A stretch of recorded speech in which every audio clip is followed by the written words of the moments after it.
קבלו את האיש שאף יום הולדת לא שלם בלעדיו, אורי חזקיה! מזל טוב! איזה כיף זה יום הולדת שלנו. אוהבים את היום הולדת שלכם? כן! איך אנחנו מתרגשים מהתאריך של היום הולדת שלנו. לפעמים אתה סתם הולך בסופר, פתאום אתה רואה קופסה של קוטג' שהתאריך תפוגה שלה זה התאריך של היום הולדת שלך. איך אתה מתרגש? אתה לא יודע למה אתה מתרגש, אולי נעשה ביחד יום הולדת. אתה בטירוף מהשקוף הזאת. אין על קוטג' שהתאריך שלו זה... אמא תמיד דואגת לסדר את הבית, לתלות בלונים, לעשות שלטים. אבא לפעמים אין לו מושג, נכון? אבא מנותק כזה. רק אבא יכול לבוא לך פתאום ביציאה כזאת. תגיד לי, איזה כיתה? אתה חטא או טט? משפטים שנה שנייה אבא. אבא לא קשור לכלום, אבל ביום הולדת כולם נרתמים ביחד וזה תמיד אותו דבר. אתה בסלון בבית, פתאום אתה שומע מהמטבח את השיר הזה, מכירים את השיר הזה? שמתחיל לאט ונהיה מפחיד מרגע לרגע, פתאום אתה שומע כזה, יום יום הולדת, היום יום הולדת, היום יום הולדת. עכשיו, אתה לא יכול לשיר יחד עם כולם היום יום הולדת לעצמך, נכון? אתה יוצא מטומטם אם אתה שר לעצמך יום הולדת. זה תמיד תוקע אותך שעה על הספה בבית כזה.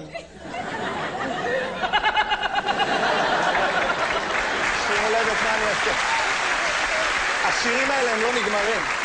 שיר של יום הולדת הוא לא נגמר בחיים. אתם יודעים מה הסוף של השיר הזה?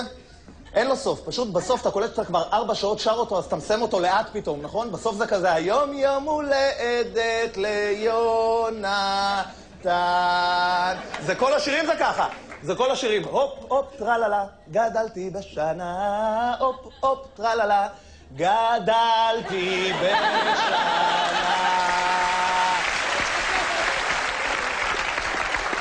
גם איזה מילים יש לשירים האלה.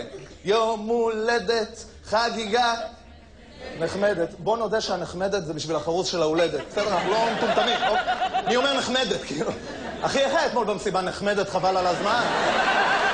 אתה לא יודע איזה נחמדת היה. היה בחורות נחמדות. היה נחמד בסך הכל. ואז אמא שלך מגיעה עם העוגה, נכון? פתאום אמא מגיעה עם העוגה, תוך כדי שהיא באה עם העוגה, היא חייבת להסביר איך היא עשתה אותה, נכון? היא כזה, זה רק ביצים ושמרים. זה רק ביצים ושמרים. היא שמה לך נרות על העוגה. עכשיו, לפעמים אתה כבר גדול, נכון? אין מספיק נרות בבית, אז אמא שלך מתחילה לאלתר, זה כל נר שווה 10 שנים. מביאה חייל של מונופול, זה עוד 3 שנים. מרימים אותך על כיסא. איזה כיף זה, אתה יושב על הכיסא. יש את אלה באמת מרימים, נכון? משקיעים, מזיעים, מרימים את הכיסא. אבל יש את העצלנים, הם מלטפים את הכיסא מהצד. הם עושים פנטומימה של הרמת כיסא. פה הסתיים החלק המשפחתי, ואז מתחיל החלק המסיבתי. אם יש לך חברה חדשה, איזה מגניב זה, נכון? איך חברה שלך משקיעה ביום הולדת? קונה לך מסאז'ים, עושה לך ארוחות, בבוקר, בלילה, מתנות, דיסקים. עכשיו, אתה כאילו מבסוט, אבל בפנים אתה כזה, בוא'נה, הסתבכתי עם היום הולדת שלה עכשיו. יש לו עוד חודשיים, נראה לי אני אזרוק אותה, אני לא... מה החברה שלך עושה? היא גונבת לך את הפלאפון כמה ימים לפני היום הולדת, מזמינה את כל הזיכרונות שבפלאפון. עכשיו, תכלס, היא מארגנת מסיבה לזיכרונות, לא לחברים שלך. אתה בא למסיבה, פתאום אתה רואה איזה שליח פיצה שאתה חייב לו כסף, איזה נהג מונית, איזה משה לא לענות. מה קורה, משה? כמה זמן לא עניתי לך, יאללה. חברה שלך היא גם הכי שקופה בארץ, חברה שלך, נכון? ביום של יום הולדת היא עושה לך טלפון כזה, ממי, רק רציתי להגיד לך, לפני שנצא לבלות עם כולם, אני רוצה שנעבור דרך סבתא שלי, היא לא מרגישה טוב. אתה אומר לה, איפה סבתא שלך גרה? ליד הים. איפה ליד הים? ממש על הבננה ביץ'. זורקת לך משפטים מסגירים, ותביא בגד שאפשר להרוס. כי סבתא שלי קצת... אתה מגיע למסיבה, כשנכנסים למסיבת הפתעה, מה כולם עושים? ביחד. הפתעה, כאילו שאני לא מבין מה קורה פה. יש פה 40 איש עם שלטים עם השם שלי, ודי-ג'יי, זה כמו שגנבים ייכנסו אליך הביתה כזה, פריצה!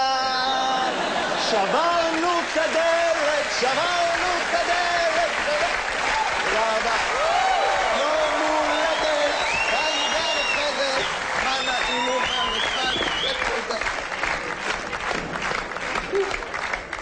היה מצחיק מאוד, באמת יום הולדת זה חוויה, אבל אתה יודע, נערות יום הולדת מתלהבות מאופנועים, נכון? יש כזה גיל שמתלהבות. עכשיו, אני, מה לי ולאופנוע?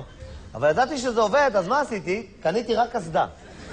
באמת, זה היה עובד לי טוב, הייתי בא וזה, מועדון, מכיר בחורה, קסדה, ואז כשהיינו יוצאים, הייתי משחק אותה שגנבו לי את האופנוע. הנה, מה? לא, זה גיל דרך אגב ממש מאפן, זה גיל שאתה מאבד פרופורציות לגמרי. אתה מבקש מהורים שלך ג'ינס ב-600 שקל, הם אומרים לך לא, אתה אומר להם, טוב, אז אני מתאסלם, ולא מעניין אותי. הכי מבאס זה לשלוח למישהו אס.אם.אס מזל טוב, אתה שולח לו מזל טוב, אחי, אוהב אותך עד 120 המון המון המון המון, ואז לקבל אס.אם.אס בחזרה, מי זה? נמחקו לי כל הזיכרונות. אתה נורמלי? יש את הקטע של הבלוני הליום ביום הולדת, נכון? אתה באותו יום הם בתקרה, למחרת אתה רואה אותם על הרצפה כאילו עם הנגאובר, ככה גרועים. אתם יודעים מה הבעיה באמת עם מסיבות הפתעה? תמיד יש את החבר הזה שלא יכול לשמור את הסוד. נכון? הוא בא אליך בצהריים כזה, טוב אחי, אז נתראה היום בערב. ואתה כזה... מה יש היום בערב? והוא... מה?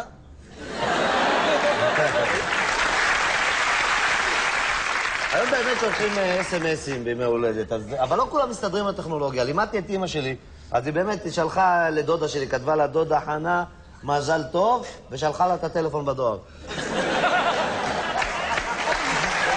לא, אני אספר על המתנה הכי מאפנה שקיבלתי. חברה שהיא פעם קנתה לי ספר.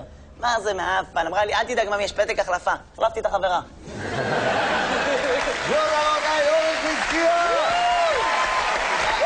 חגיגה נחמדת, חגיגה נחמדת.